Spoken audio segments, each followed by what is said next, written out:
આજે જે ભરૂચ લોકસભાના સાંસદ માન્ય મનસુખભાઈ દ્વારા જે આમ આદમી પાર્ટીના નેતાઓ પર જે આક્ષેપબાજી કરવામાં આવી છે કે 2.5 લાખ રૂપિયા અધિકારી અને કોન્ટ્રાક્ટરો પછી હોળીના નામે માંગવામાં આવે છે, ત્યારે હું મનસુખભાઈને કહેવા માંગુ છું, છેલ્લા 5 થી 6 મહિના હું પોતે નર્મદા જિલ્લામાં પ્રવેશી નથી શક્યો. હું જેલમાં હતો. જેલમાંથી છૂટ્યા બાદ પણ મને પ્રવેશબંધીની શરત આપવામાં આવી છે અને ભરૂચ જિલ્લામાં હું રહી નથી શકતો. ત્યારે કોઈ પણ અધિકારીને અમે મળ્યા નથી કે કોઈ અધિકારી કે કોન્ટ્રાક્ટ સાથે અમારી ટેલિફોનિક વાત પણ નથી થઈ.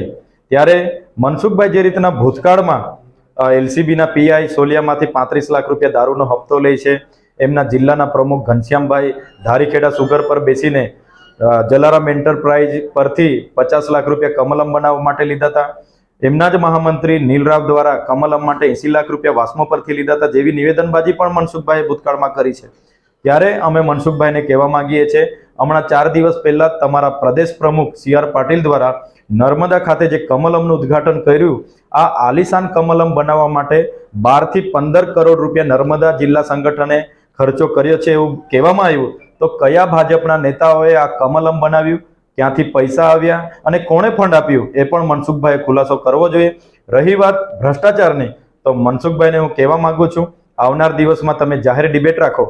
અમે ટ્રાઇબલ હોય, મનરેગા હોય, વાસ્મો હોય કે તાલુકા પંચાયત હોય કે તમારા બજેટમાં કોણે કેટલું કૌભાંડ કર્યું છે, કોણે ભ્રષ્ટાચાર કર્યું છે, તમામ પુરાવા સાથે અમે તમારી સાથે ડિબેટમાં બેસવા માંગીએ છીએ.